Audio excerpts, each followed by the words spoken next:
근대 의식의 발전에 대해서 함께 살펴보도록 할 텐데, 근대가 언제부터냐? 라고 하면은 우리가 이미 한번 살펴본 적이 있어요. 르네상스를 기준으로 르네상스 이전을 중세라고 불렀고, 르네상스 이후를 근대라고 부른다 얘기했었죠.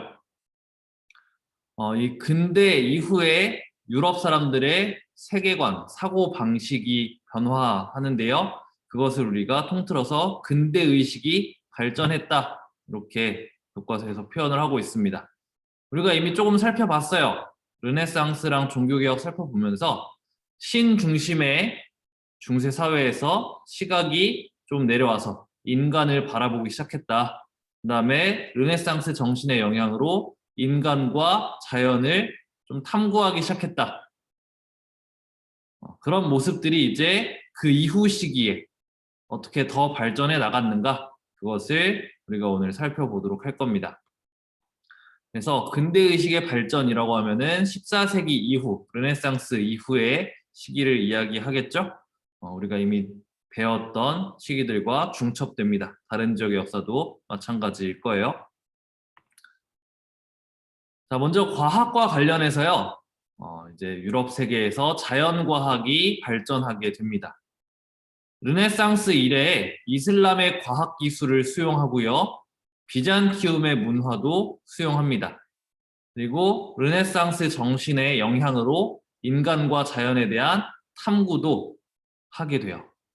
그 이전까지는 과학에 대해서 사람들이 인식이 없어요. 뭔가 과학적인 현상 같은 것도 마법, 마술로 취급을 합니다. 그래서 중세 유럽의 연금술이라고 불리던 마술사들, 연금술사들, 마녀들이 하던 일이다라고 과학이 치부되었어요. 근데 이런 것들이 나중에 살펴보니까 화학적인 반응들, 과학적인 어떤 설명할 수 있는 그런 일들이었다라는 거죠. 그래서 과학에 대한 시각이 바뀌게 됩니다. 그리고 과학 기술을 다른 문화들에서 받아들이게 되고 자기들의 생각이 바뀌면서 이제 발전시켜 나가게 되고요. 이 과학 기술을 발전시키는데 영향을 또 미쳤던 것이 근대적인 연구 방법론이에요.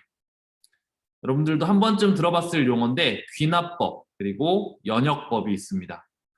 귀납법은 여러 가지 사례들 가운데서 이제 공통적인 부분들을 찾아서 하나의 이론을, 결론을 도출해내는 그런 과정, 방법을 이야기하고요. 연역법은 하나의 추론, 하나의 전제를 놓고 여러 가지 사례들로 그 추론과 전제가 맞는지 증명을 해보면서 이제 이게 참인가 거짓인가 확인해보는 그런 과정이죠. 이런 것을 연역법이라고 합니다. 이렇게 새로운 연구 방법론이 유럽 세계에 등장을 하면서 과학기술이 점차 발달하게 되고요. 거기에 더해서 과학과 신학을 구분하게 돼요. 그전에는 신학이라는 영역 안에 신앙, 믿음이라는 영역 안에 모든 것들이 다 들어있다라고 생각을 했다면 이제 과학이라고 하는 분야는 신학과 다른 거다. 신앙의 영역, 믿음의 영역과 과학적으로 설명할 수 있는 영역은 서로 다른 거야 라고 생각을 하고 둘을 구분하고 따로 생각하기 시작합니다. 그러면서 과학기술이 더욱 발달하게 되는 거죠. 그래서 17세기를 전후한 시기에 과학의 발전의 영향으로 유럽 사람들의 세계관이 변화하는 모습을 보이게 되는데요. 이러한 현상을 과학혁명이라고 합니다.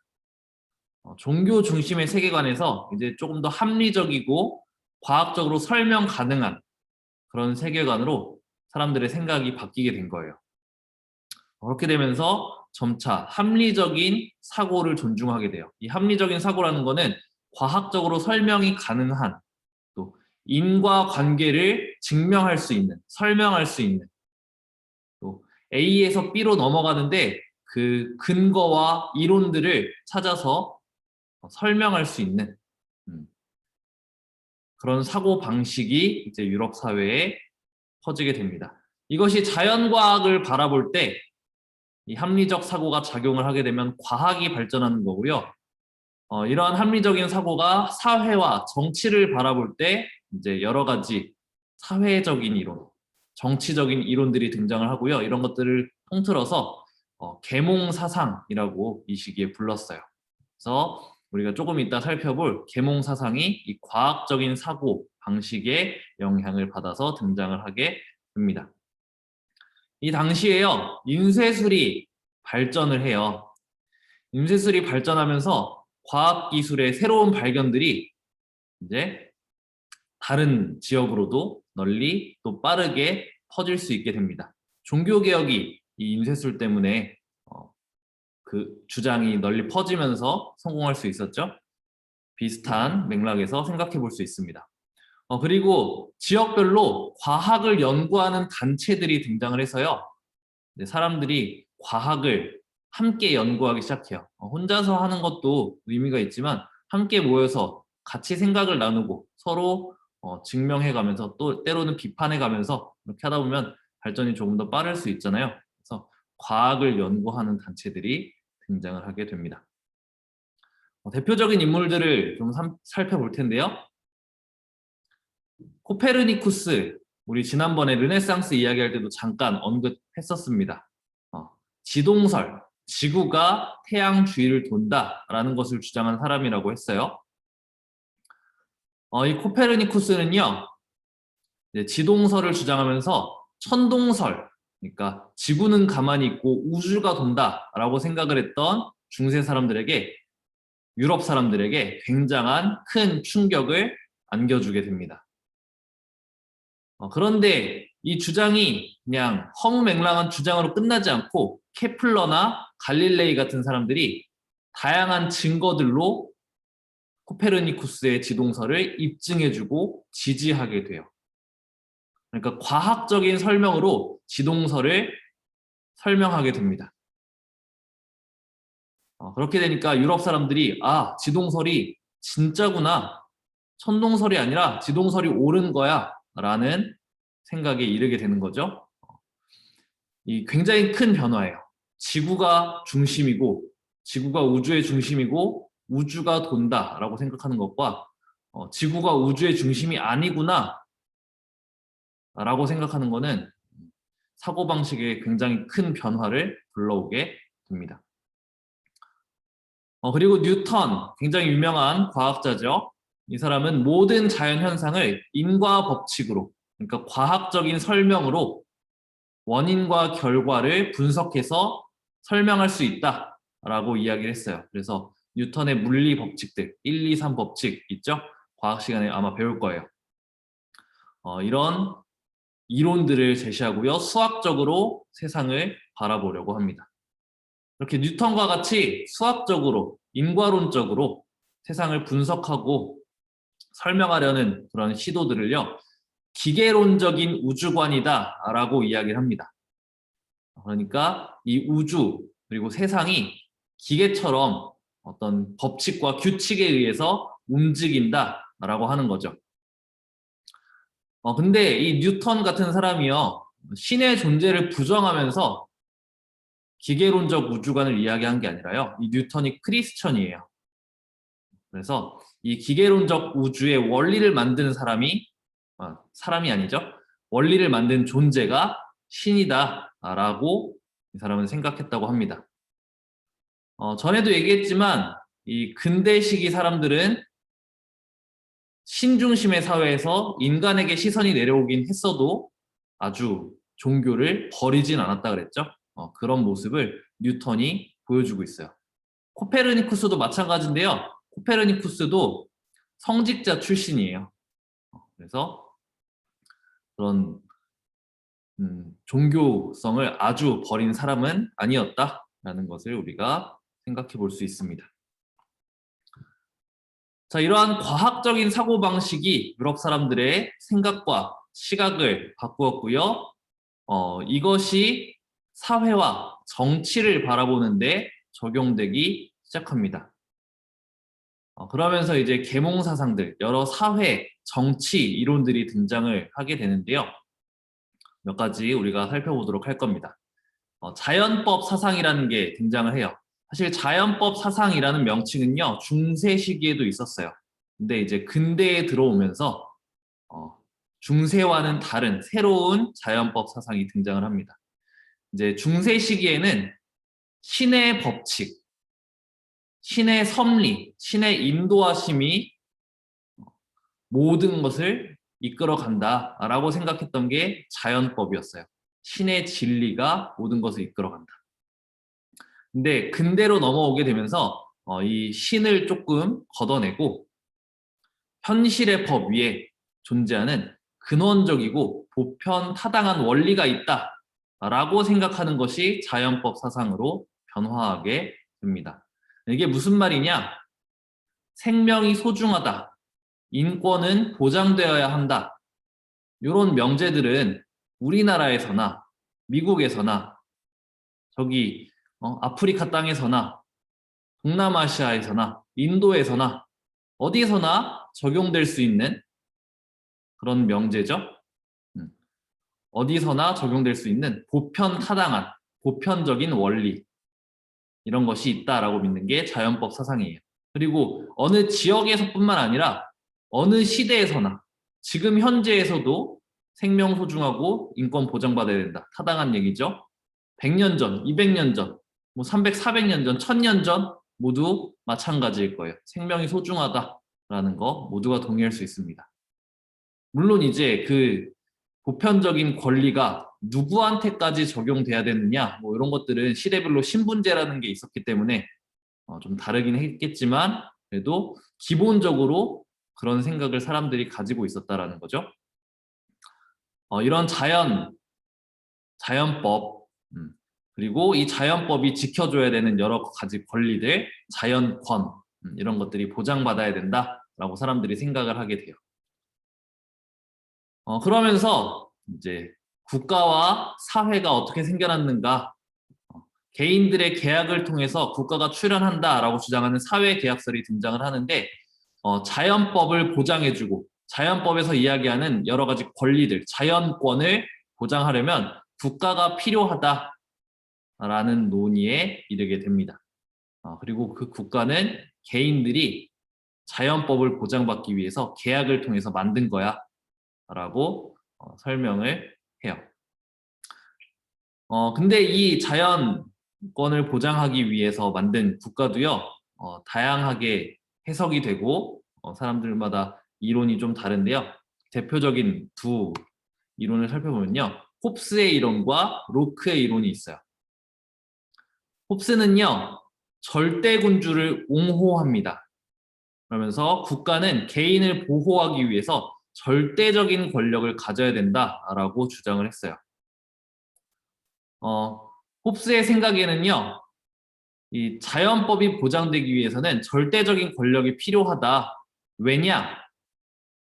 절대적인 권력이 없을 때 인간은 이기적인 존재고 욕망에 가득 찬 존재라서 누군가 통제하지 않는다면 치고받고 싸우고 전쟁과 같은 그런 상태가 될 것이기 때문에 그렇다라고 이야기를 합니다. 그에 비해서 로크는요, 국가가 의무를 다하지 못하면 물러나야 된다라고 이야기를 했는데, 로크의 생각에는 사람들이 국가를 형성하지 않더라도 자연법을 보장할 수 있어요. 자율적으로. 그렇지만 그것이 100% 온전하게 보장받으려면 국가라는 조직이 있어야 된다라고 생각을 했어요. 근데 국가가 그 자연법을 100% 보장해주지 못할 때, 온전하게 보장해주지 못할 때 그 정부는 물러나야 된다. 그 국가는 바뀌어야 된다라고 생각을 했습니다. 그래서 홉스와 로크는 생각이 조금 달랐죠? 각각 근데 우리 다음 시간에 살펴보겠지만 자기가 처해 있던 정치적인 상황에 맞게 이야기를 한 거예요. 홉스는 영국의 절대군주가 강력할 시기에 이야기했고요. 로크는 영국의 혁명이 일어났을 시기에 그런 이야기를 했습니다. 결국 자기의 정치적인 환경 속에서 이런 이야기를 하긴 했지만 어쨌든 사람들이 과학적인 사고방식을 가지고 정치와 사회를 바라보고 설명하려는 시도를 했구나라는 것을 우리가 이렇게 확인을 해볼 수가 있어요. 자, 오늘 질문인데요.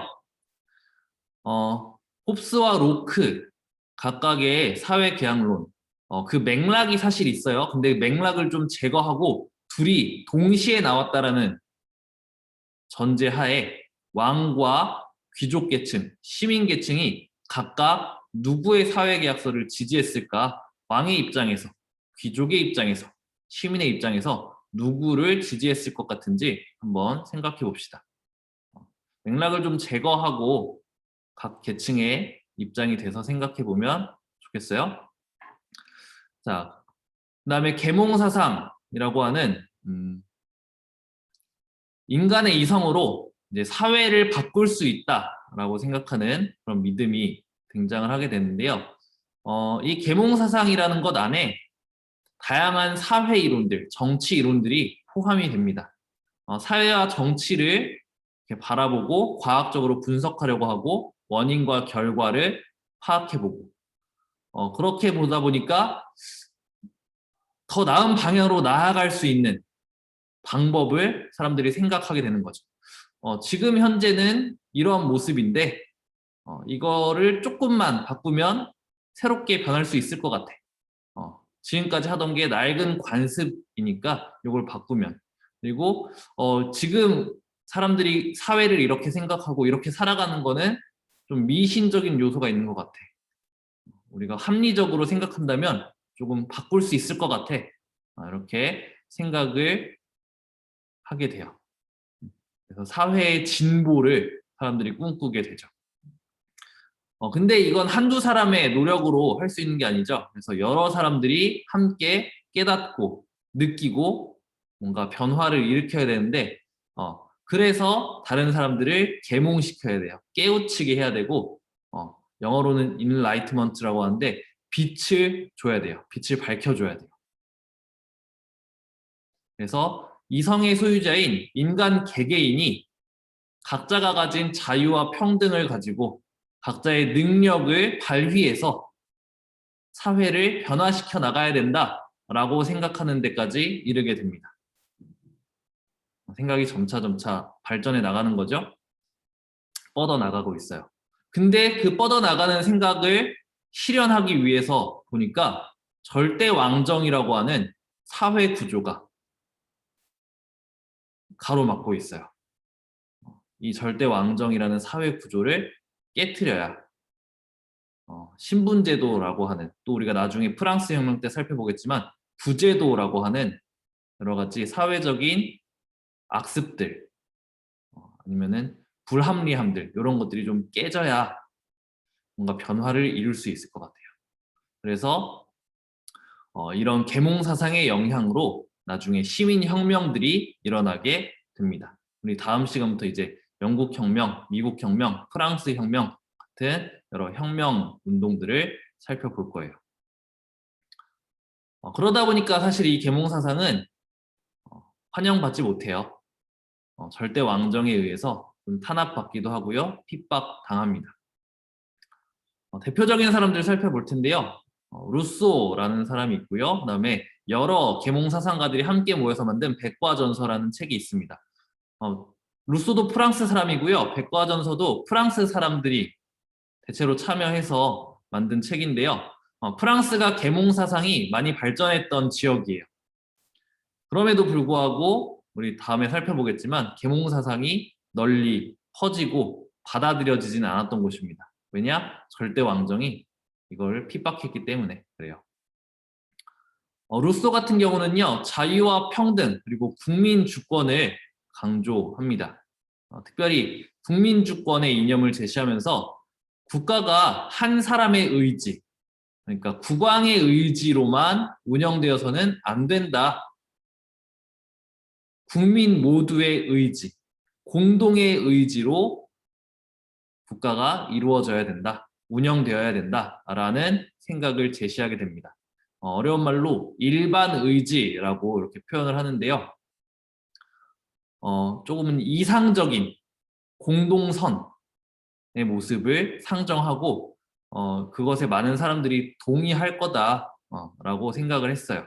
그래서 그것을 따라 정치를 해 나갈 필요가 있다라고 이야기를 했는데 이러한 생각들이 나중에 프랑스 혁명에 영향을 미치게 됩니다. 그리고 백과전서라는 책에서는요, 과학적이고 실용적인 지식을 집대성했다 그러는데, 그러니까 우리가 아까 살펴봤던 과학혁명의 내용들, 그리고 여러 가지 사회와 정치의 이론들, 계몽사상의 여러 시각들이 한데 모여서 만들어진 책이 백과전서입니다. 백과사전이에요. 그래서 이 다양한 지식들을 한 책에 모아두니까 국가에서 이 책을 금서로 지정해요. 함부로 읽지 못하게 합니다. 왜냐? 이것을 읽으면 계몽사상이 뭔지 알게 될 거고 계몽사상이 아까 이야기했다시피 사회를 변화시키기 위해서 정부가 바뀌어야 된다라든가 절대왕정이 변해야 된다라는 그런 논의까지 나아갔다 그랬죠. 국가 입장에서는 별로 탐탁치 않아요. 그래서 백과전서를 금서로 지정하고 이걸 쓴 사람들을 이제 탄압합니다. 우리 지난 시간에 동유럽의 절대왕정에 대해서 살펴보면서 동유럽의 절대 군주들, 왕과 황제들이 계몽주의를 가지고 왔다. 계몽주의를 받아들였다라고 이야기를 했습니다. 그 계몽주의가 오늘 살펴본 계몽 사상들이고요. 그러면은 절대왕정을 비판하기도 한 계몽 사상을 동유럽의 절대군주들은 갖고 왔다고 이렇게 생각할 수 있는데 자기들의 입맛에 맞는 자기들의 필요에 따른 것들만 속속 빼가지고 가지고 와서 국가의 발전을 꾀했던 게 동유럽의 절대군주들이에요. 그냥 무비판적으로 다 갖고 온 게 아니라 자기들이 필요한 것만 가져갔습니다. 네, 이렇게 해서요 우리는 오늘 과학혁명에 대해서 한번 살펴봤고요. 그리고 과학적인 시각이 이제 사회와 정치를 바라보는 데 영향을 미쳐서 등장한 여러 이론들과 계몽 사상에 대해서 함께 살펴봤습니다.